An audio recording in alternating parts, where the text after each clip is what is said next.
Hello, all you people out there. Today I am reviewing On the Wings of War by Hailey Turner, book number 5 of the Soulbound series. Let's go. To set the stage, the story picks up right after the chaotic events in Chicago. The plot is a direct continuation, meaning the stakes are higher than they have ever been, and war is coming fast. The core of the mission this time round is a desperate race against time to secure the Morrigan's coveted staff, which has somehow ended up on the black market, up for sale to the highest bidder. Patrick, who works for the Federal Supernatural Agency, will do absolutely anything to keep this powerful weapon out of the hands of the dangerous Dominion sect. Returning this staff to its rightful owner is another crucial step on Patrick's long and painful road to clearing his soul debt. But as always, he does not have to walk this dark path alone. Jono is right there by his side, refusing to let him face the danger by himself. This mission forces Patrick and Jono to travel across the globe, starting in London and racing all the way to Paris. Plus, as longtime fans of the series already know, Patrick has a bit of a reputation for accidentally destroying just about every city he stays in for more than a few days, so traveling is always a high-stakes gamble. For Jono, returning to London is not just a change of scenery. It is a deeply personal and painful confrontation with his own history. He was once forced to leave London on pain of death, and he never expected to set foot in England again. Their return is not welcomed by the local supernatural community, and neither is their pack. They have to navigate heavy political tension and outright antagonism just to do their jobs. But politics quickly take a back seat when they uncover a bone-chilling, dark secret hidden deep within the London God Pack. It is a revelation with massive, far-reaching consequences that nobody can afford to ignore. One of the absolute best parts of this series is how the author masterfully weaves together folklore and mythology from so many different cultures. In this book, we get to see elements of Greek, Slavic, African, and indigenous mythologies. It is incredibly impressive how seamlessly these distinct legends are integrated into a single, cohesive modern-day universe. For instance, this installment taps into some lesser-known Slavic folklore, bringing in the classic character of Baba Yaga. It gives the story this wonderfully rich, magical texture that sets it apart from your run-of-the-mill urban fantasy. As Patrick and Jono search for the missing staff, their chase leads them from the wet streets of London to the bright, glamorous lights of Paris. But Paris does not offer them any warmth. Hospitality is incredibly thin on the ground, and the very air is filled with whispered prayers for people who have gone missing. Ultimately, the search leads them to the one place the staff should never have gone, a graveyard, and beneath the beautiful streets of Paris lie the long-forgotten dead. When those dead rise to walk the earth again, the living can only hope to die. Yes, we are talking about zombies rising in the catacombs of Paris, and the execution of these scenes is absolutely spine-chilling. The author has an incredible talent for action scenes. Every magical blast, every physical struggle, and every werewolf shift is written with such vivid detail that you can easily picture it playing out right in front of you. You are right there on the edge of your seat, holding your breath through every single confrontation. But it is not just the high-octane battles that stand out. There is one specific sequence in this book that is low on action, but takes place in a highly precarious, deeply unsettling location that Patrick has to navigate. It is described as wonderfully awful, creepy, and disturbing. The kind of writing that makes you want to put the book down for a second to catch your breath. But you are just too hooked to actually stop reading. Now let us talk about the heart and soul of this entire series, the relationship between Patrick and Jono.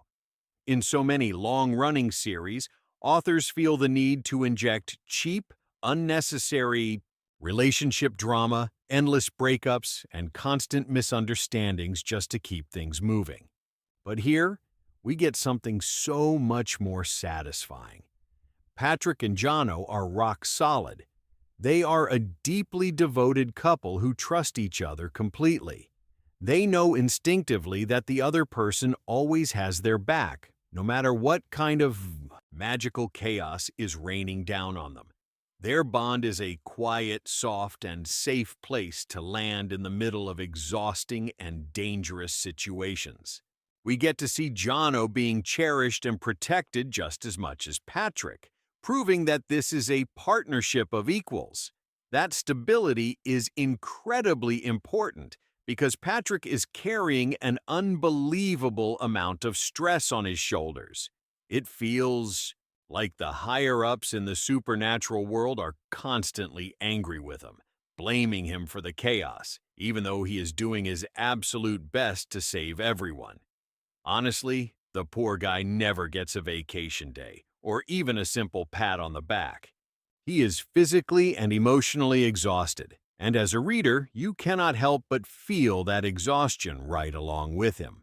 The pacing of this book is so relentless, with Patrick and Jono going from one crisis to the next without a single moment to sleep, eat, or just breathe. Sometimes they feel a bit distant from each other, not because of a lack of love, but simply because they are caught in a non-stop, adrenaline-fueled whirlwind. You find yourself wishing the author would just give them a tiny break to go home, rest, plan, and just exist together. Fortunately, they have an incredible found family in their pack to help carry the load. The pack is fiercely loyal, supportive, and highly entertaining. They are not afraid to tell Patrick and Jono when they are making questionable or downright stupid decisions, but they will stand by them and fight for them anyway. In this book, we get to see some of the secondary characters really shine. Sage, in particular, is a standout. She is a powerful, amazing female character who manages to be both incredibly fierce and unapologetically feminine. The representation of her indigenous heritage and her unique power is handled beautifully. We also get to see the return of some of Patrick's old war buddies, which adds a lot of depth to his history and brings some fun dynamics into the mix. We also get introduced to some other great characters, including an uneasy alliance with the vampire Lucian and the introduction of Carmen. And then, of course, there is Wade. Wade is still his usual cute, moody, and mouthy self, and we get to watch him continue to grow up. He has some really great, heartwarming moments where he is treated as a cherished and integral part of the team. But his character also highlights one of the minor critiques some readers have had with this installment. Wade has an ongoing obsession with food. While his constant snacking and empty stomach were funny and cute in the earlier books, in this installment, it can start to feel a bit repetitive and one-dimensional.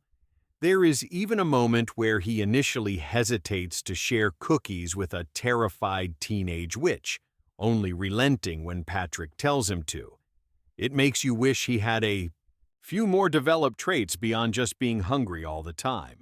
Still, his interaction with an ocelot is undeniably adorable, and he remains a beloved part of the family. Another slight bump in the road is Jono's highly anticipated return to London. Because Jono was exiled under such dramatic circumstances, you might expect his homecoming to be filled with high-stakes confrontations with his past.